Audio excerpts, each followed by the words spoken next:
So how does struggling and suffering look differently amongst genders? Understanding the importance of that question began with our first game changer moment. Let us set the stage for you. It's our freshman year of college. We're sitting across from each other at the Sushi 101 on Rural, and the conversation started like this. So how are you? Good. A little stressed for my exam, but fine.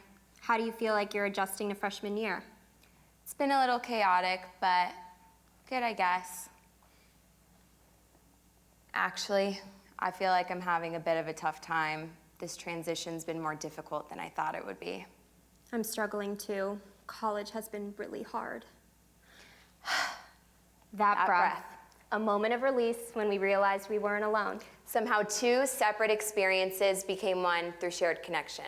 So let's talk about the importance of that breath. Well, it's just as important in the process of keeping us literally alive as it is vital in keeping our connection with one another alive. The breath is just as real as it is symbolic. It's the result of someone making you feel less heavy than you did before. And we're always better off after it. Breath gives us the opportunity to be better, to start a new chapter, or enter into a genuine friendship. It's what I look forward to after an incredibly difficult day. It's what makes me feel seen and understood. And it's what allows us to suffer together. And as women, we can suffer together. But oftentimes, men can't suffer with each other, depriving them of that breath. And this deprivation is hurting all of us. So we attended a comedy show this summer where we got to see the effects of this deprivation in action. We watched men armor up and deliver their trauma to us through jokes. One man spoke about his tendency to go for mean, angry women because it's just so sexy when a woman's artery bulges from the side of her neck. One referred to his childhood as an episode of How I Beat Your Mother instead of How I Met Your Mother. And the last, also the most vulgar, spoke about his experience as a young man trying to discreetly finger blast his date on a dance floor. These men were sharing stories with us of childhood traumas, deep feelings of loneliness and insecurity that ultimately contribute to the unacceptable behaviors society is trying to address.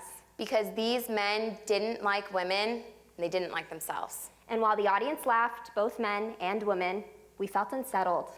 And to clarify, we understand that this is not a representation of all men. However, it is a representation of how this version of masculinity is failing them. And as a result, hurting us. This kind of laughter is not the breath. And men, your suffering isn't a joke to us. Because this environment was a form of toxic suffering and scary storytelling that ultimately did not allow for a healthy release. And this lack of a healthy release that young boys don't receive contributes to the forms of aggression and violence we see within men. So how do we reproduce this breath to address these larger issues? Not as a solution, but as a preventative tool and our first call to action. Well, we can begin by providing boys with more emotional vocabulary. Strengthening father-son relationships. Giving them permission to cry. And permission to express affection in their male friendships. So with that, women, we want you to think of one of the most common places we share our stories.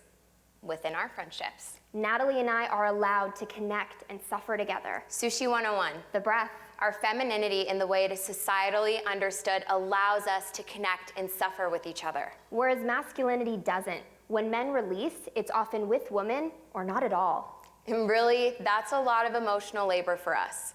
So male connection with other men is critical for everyone. Redefining masculinity needs to happen for the sake of us all. So where do we begin in addressing this issue, the lack of the breath and its negative effects? For us, it began a year after our first encounter with the breath on a night intended for studying that turned into a 2-year-long conversation we can't seem to let go of. So today we're here to not only share our story, but to invite all of you to be a part of this conversation. As women, especially right now, while we take a national breath, we have a direction moving forward to address our suffering, our immense suffering. And in the process of addressing our suffering, we've told men that they are the problem, but not that they're also the solution. We label them as toxic and bad, but without a vision of how to move forward. With no direction. With no release. No new ideal for functional masculinity. A vision that could allow for suffering, especially the small kinds, so men are equipped to handle the big kinds. We're not trying to hold men less accountable for the suffering that they contribute to. But guys, we have to dive deeper than this. By trying to figure out how we hold men accountable while also trying to prevent the suffering that brought them to that violence. And we are not trying to say that the breath is the solution to violence. However, we are trying to demonstrate what trapped masculinity can breed, and as we all know, hurt people hurt people.